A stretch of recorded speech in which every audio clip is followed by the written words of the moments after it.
Hi, I'm Alina from Iceland Review, and today is June 21st, and it's been 1 week since we were here last time. We have a very special guest on today who can tell us more about how long this eruption will still continue. And you can also see that there's something big going on in the background behind me. I just talk with my hand.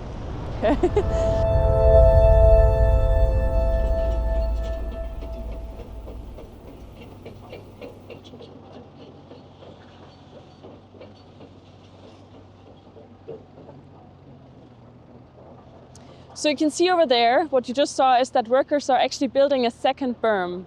And right on the left behind me, firefighters are right now cooling down the lava flow with water. Why are they doing this? Because on Tuesday, lava breached one of the berms. And the problem is that we're less than a kilometer away from the Svartsengi Power Plant. So if the lava should just go over the berm and continue to flow, the power plant will be in great danger. That's why all hands are on deck here in order to stop the lava flow, either with a second berm and with water. This is the first time since the 1973 Heimaey eruption that they have used water in order to cool down the lava flow. So far it has proven quite effective, especially last night, since they were working here on site. And they are actually getting the water from the power plant itself up to the berm. And yeah, so far things have been going good. But now we are heading back to our special guest of this episode, Þorvaldur Þórðarson, one of the leading experts in volcanology and petrology in Iceland. You recently took some samples here at the eruption. What's the usual procedure for a volcanologist in the field? Well, we do a lot of different things in the field. The most important part of what we do is actually document the sequence of events and the nature of the activity, the style of the activity, if you like, whether it is explosive, effusive, and the interplay between then lava-forming processes and ash producing or explosive processes. Then, in order to quantify those processes better, we collect samples. And what you want out of your samples is number one, you want to get the chemical composition of the erupted products. But you also want to get more information about the physical makeup of those products. So what's in them? And what kind of features do you see there, and what influence the properties of the liquid that is being erupted? And these can be crystals, which are growing out of the magma, or these can be gas bubbles, which are, gases like solvent from the magma. They form gas bubbles, and the number of gas bubbles is important because that they result in a huge expansion of the system, and they drive the explosive activity. So the number density of gas bubble is an important parameter in terms of understanding the sort of the fundamental drivers of the explosive activity. Okay, what's going to happen on the Reykjanes Peninsula now in the future? I mean, you said that the activity might stop at the end of August or around end of summer. On the Sundhnúkar lineament. Yeah, okay. Only that lineament. Yeah. Other lineaments, like the one on Reykjanes, the one in Eldvörp, the one in Grindavík or Trölladingja, Brennisteinsfjöll, Bláfjöll, Hengir, all of those are going to be activated at some point. When? We don't know. It could happen, if this thing stops at the end of summer, we could have something going on somewhere else next year, but we also might have a pause and, for several years or even decades, but it will happen. Yeah. It's always certain. Yes. It will happen. And the time scale, you see, that kind of time scale for volcanic activity, that's a short time. Yeah. So that's like a few decades for this activity, in Reykjanes Peninsula. If it takes a pause for a few decades, that's like us going for a little camping trip and spending the weekend somewhere. I mean, that's a kind of equivalent. Yeah, a human lifetime is nothing. Yeah, because our sense of time and is very different from what actually the time scales that volcanoes operate on. Yeah. But do you think now that the kind of prediction that the Sundhnúkar gigaearth series could end soon, could that maybe also create false hopes for Grindavík people that want to return to their town? There's always that possibility, but I hope not. Yeah. I mean, I think, you know, the way I see it, if the activity stops on Sundhnúkar and then starts somewhere else at some point in time, that should give Grindavík a pretty good break. And also maybe the hope that, you know, people can start to rebuild. I mean, it's not going to happen overnight.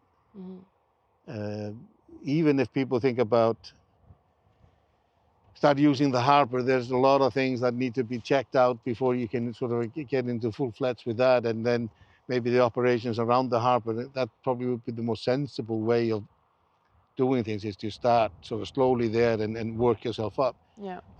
Starting building up the residential neighborhood takes a much longer time, I would think. And a lot of other things that need to be checked. All the open fractures and faults and things like that need to be checked out. We need to make sure that there's no movement on those things anymore. Then we kind of probably would want to seal them up somehow. Yeah. How can you, I mean, can you just basically pour in a lot of soil and dirt? You better ask the engineers about that. There are ways to do that. Yeah. But and then also people have to evaluate and assess whether it is sensible to maybe do anything in the areas which are maybe affected most strongly in terms of the fault movement and things like that. Maybe those things could be not residential areas, but recreational areas or just open parks or of some kind. So Grindavík, I think it will build up again, but it could be a decade or even more before you see sort of life back to some kind of normalcy as it was before these events started. Yeah, especially with infrastructure, schools, kindergarten. Yeah, I don't think many parents would want to take their kids into Grindavík and let them just run around. Yeah, it's not safe. Probably not, and it needs to be checked. You know, it doesn't really matter, you know, what our views are on whether it's safe or not at the moment. It needs to be checked. Yeah. And people need to make sure that it is safe before we can let anyone go in there. Yeah. So just last night, the fire department, they were cooling the lava stream or lava flow that was basically breaching one of the berms. That's one of man-made measure to try to control the flow. Yes, and it's sort of in our defense, it's kind of the last resort. Okay. And with cooling of the lava front does have an impact on the way that lava moves. It slows it down. It can never be a kind of a permanent solution, because if you build up the front of the lava, then you accumulate more lava behind. In the end, you know, that lava that is accumulated behind, it gets such a great volume that it will break through, and then it will move even faster over the area in front of it. Okay. But it is one of those measures that you can use to delay and help you sort of, or even divert the flow of lava. Yeah. And having the lava coming over the berm or the wall yesterday and last night, it was quite a threatening situation, because the ground on the inside of the wall is all kind of sloping towards the power plant and the Blue Lagoon. So it's only like a kilometer or less than a kilometer away. Yes, it's a very short distance. Yeah. Now, but even if we get a little bit of lava over the wall, it's maybe not such a bad thing, especially if we get a little break now, we can make it higher. Yeah. Because it will give the wall more strength on the inside. It won't be as steep. If let's just say that now we have, the wall is like this, and we got the lava sitting right, coming down and sitting like here, and now it's a, sort of a heap of lava which is sitting here. Yeah. Then And if we get a time now to actually build another wall, so we can raise the wall on top of this, but then we have this lava which is now cold on this side, and it actually would give the overall wall structure some added strength. Okay. So and it might help us in that regard to prevent future lavas to come down there. Yeah. But there are other things that we need to think about. We need to try to figure out a way to divert the lava away from the protective wall, as it is right now, and towards the north, because there is a little basin a bit further to the north that can actually take a fair bit of lava. So if we have future eruption in that region, it would be probably a bit clever of us to try to make sure that if lava keeps coming down and around Sundhnúkar like it did in this eruption, that it actually goes up more to the north. Okay. So diverted more to the north and into that little basement, because then we can buy ourselves at least some time. Around where is that basin? Like, it's just the west of the Grindavík road, and sort of just north of Sundhnúkar, west of the road. In that sort of northwest region. Yeah. Okay. And it won't take lava forever. Yeah. But if the eruptions stay small like they are now, and then that can actually take a fair bit of the volume that would be erupted in an event like we've had going for the moment. But if the event gets much bigger, then we'll just get bigger lava flows. And I don't think if they get much bigger, then there's not much we can do. The government just approved the purchase of lava cooling equipment. Yep. Do you know what's exactly meant by that? Is it with water, cooling the lava by water? It is, the fire department here in Sundhnúkar is in charge of this. Yeah. But it's actually to get pumps. Ah, okay.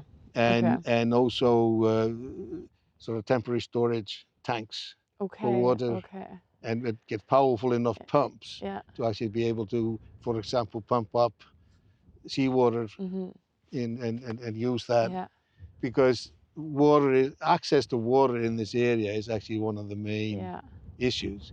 So especially when you get a little bit from the shore, then it's not easy to actually get water. Yeah. So we need also fairly large storage tanks and really powerful pumps. Yeah, because they were using water from the power plant now, but apparently they had problems with water pressure in the beginning. And I mean, in '73 in Heimaey, they used ocean water, and apparently it was it was effective back then, because there was just way more. Maybe it was a little bit too effective in Heimaey, because the water cooling is the reason why the lava went over the town. Yeah, okay. Oh, it's always kind of portrayed different. Well, that's the whole thing. Is you never stop the advance of the lava. Yeah. It doesn't matter whether you want to do that by water cooling or barriers. You're never going to completely stop, because if you put something in its way, it's gonna search for it. It either goes around it, or it actually just jacks up behind it and goes over it. Yeah. Or it breaks through it. Yeah, okay. So they sacrificed the town for the harbor. Yeah, and these are, at the end of the day, the forces that are associated with moving lava are really big. I mean, let's face it, these lava flows, they take houses and crush them. And fairly easily. Yeah, I mean, we saw that in January. And when concrete houses with steel reinforcement, and we saw that in Heimaey, they just crushed those houses. Yeah. But so the key element here is to actually figure out the best way to actually divert the lava away from those structures we want to protect into an area which we sort of think we can sacrifice, or is going to be less. There's less things there to be lost. And this is like the idea with the protective walls around Grindavík, is that they will divert the lava away from the town, and in the end in the ocean, and the ocean will take. But is then isn't the problem if the lava comes into contact with salt water that also toxic gases can evolve? They can. Yeah. It doesn't always happen. Yeah. Okay. But you can have explosive interaction when lava goes into the sea. Yeah. It's called littoral eruptions in English, Littoral. meaning coastal eruptions. Yeah. And those can produce toxic gases like hydrochloric acid, fluoric acids, and other elements that are not healthy to breathe in. Mm-hmm. So yeah, that can happen, but that's going to be a very localized pollution. That's not going to affect the region. Yeah. If you just happen to stand where the lava is going in the water and breathe in the fumes that are coming off, you're not going to survive. But if you're in Reykjavík and the lava is going in the ocean west of Grindavík, you're going to be fine. Okay. That's relieving to know. Yes, that's, even if you were in the town of Grindavík, you'd probably be fine as well. Okay, we're coming to the end. One more question though. I've often read from volcano enthusiasts wondering if this eruption series could long-term turn into a shield volcano. Would that be a possibility?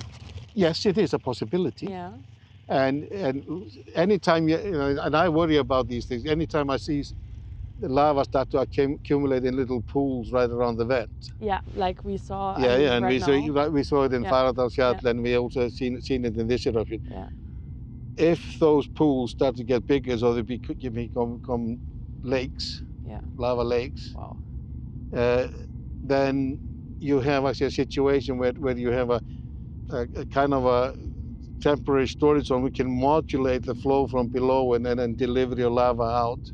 And those things quite often will end up producing lava shields. And then there's sort of a top crater, if you like, summit crater of these things, just a lava lake. And as you build up the volcano, it just moves up. Okay. And the biggest volcanoes in Iceland like that, which are produced in a single eruption, is like Mount Skjaldbreið, which is 800 meters high. In one single eruption? Yes. Wow. How long did it take? Probably at least, I would say, several decades, but most likely a few centuries. Okay. Continuous activity. So it takes a long time, but in the end it does that. Yeah. And if we have things like that, and we on the other side of Þórðarfjall, we have one of those lava shields. So they're formed here. There's another one called Sundhnúkar, which is closer to the Reykjanes power plant on there, and there's another one closer to Reykjavík called Hrútagjá. And these are that big. You see, like the one on the other side of Þórðarfjall, that's the lava that when you're driving from Keflavík Airport and you sort of pass in, you pass Innri Njarðvík, and as you go down the slope of Vogastapi, and you see Vogar, the little town of Vogar, and Vogar actually sits on that lava shield. Okay. And all the lava that you see then is that lava shield. Wow. And it goes all the way up to the mountain here. So, yes, they're big. They will cover a lot of land eventually. Þráinskjöldur, which is the name of that lava shield that is here from Þórðarfjall, connected the peninsula that the town of Keflavík is on to the mainland of Iceland, the rest of Iceland. That's how big it is. Wow. So are we also currently sitting on it? No, this is actually a slightly younger lava, but it is possible that part of it is actually underneath here. From which is this? This is from a fissure eruption that is a bit further inland from here. Okay. At the foothills of Þórðarfjall. Yeah. How old is it approximately? If I remember correctly, it could be as old as 10,000 years old. Okay. But I think it is actually younger, this one. Maybe 3,000-4,000. Okay. Wow. Some people say 6,000. It's not very well dated, in other words. Okay. The Þráinskjöldur is 14,600 years old. Wow. one kind of very specific question that just came up. When does a lava pool turn into a lava lake? Is there like a size definition difference, or is it just, it's bigger now, so it's a lake? There is a size, yes. A little pool is a pool and a lake is a lake. Yeah. So there is a size difference, and we talk about some of those lava lakes. They can be 500 to 1,000 meters in diameter. Okay. So they're pretty big. Okay. And Do you know how... but where do you put the limit exactly? It's a mute point, really. But some people also want to connect lava lakes with a feeder from below. Mm-hmm. But others don't. Mm-hmm. So for example, in Hawaii, we have both. We have lava lakes in the large craters that are connected to feeders from below. Mm-hmm. But we also had lava accumulate in what is called pit craters, and they pool there and to form lakes. Okay. And maybe the most famous of that is called Kilometre. Oh. And it was an eruption in 1959 that opened up on the upper slopes of the pit crater. A pit crater is just a deep hole with vertical walls. Mm-hmm. And lava flowed into the pit crater and filled it up, formed a lava lake. And later the HVO scientists, they took the drilling equipment out onto the lava lake, onto the crust, and drilled down into the liquid lava. Okay. How deep approximately, do you know? Oh, it was a few tens of meters. Okay. Yeah. Okay. Maybe initially it might have been just a few meters thick. Yeah. But they did it in a series, so they were actually looking at the cooling rate, and it actually provided us with really, really useful data on how lava cools. Okay. And also how lava changes composition when it crystallizes. Yeah. So it was a very useful scientific experiment, but reasonably brave one as well. Yeah, definitely. So is the lava pool here now that we are seeing in the May 29th eruption, is it now fed from the crater itself, no, from the bottom? It comes from the side of the crater. They're very small. They're more like little pools in the river. Yeah. Okay. At the moment. But they could grow into something bigger. Yeah. If the eruption continues. Yeah. So that's when you start to see that forming. Yeah. Then you wonder whether are you creating the right condition for those kind of things to happen. Mm-hmm. And if it happens, then we could have a very long sustained eruption. Some people might see that as a good thing, then we would have a lot to show the tourists. And when this happened, for example, in the part of the Pu'u'o'o eruption, I mean, there was number one, it formed a lava lake just down from the main vent, and that one was active for 4 years. And but it also formed lava lakes in the Pu'u'o'o crater. And Pu'u'o'o, so Pu'u in Hawaii means cone. Ah. And o'o comes from the fact that when you plotted the location of the vent for this eruption, it was right in the O of the volcano on the map. Ah, okay. It's o'o. So to make it Hawaiian, we called it o'o. Oh. It's kind of interesting. Yeah. Okay, so what's your prediction for this current eruption? Will we have it for another few weeks? Will it end tomorrow? I think what's your ending. best guess? I think it's ending. It's ending. It seemed to me when I was looking at this morning, it's been getting weaker and weaker, and it's really dropped down overnight. Yeah. And the flow of lava also down by the walls, where it was breaching the walls, that has slowed down as well, significantly. And so I hope I'm right. This one is ending right now. Yeah, okay. Thank you for watching. So this was part 1 of our interview with Þorvaldur, and next week part 2 will follow, so stay tuned for that. See you.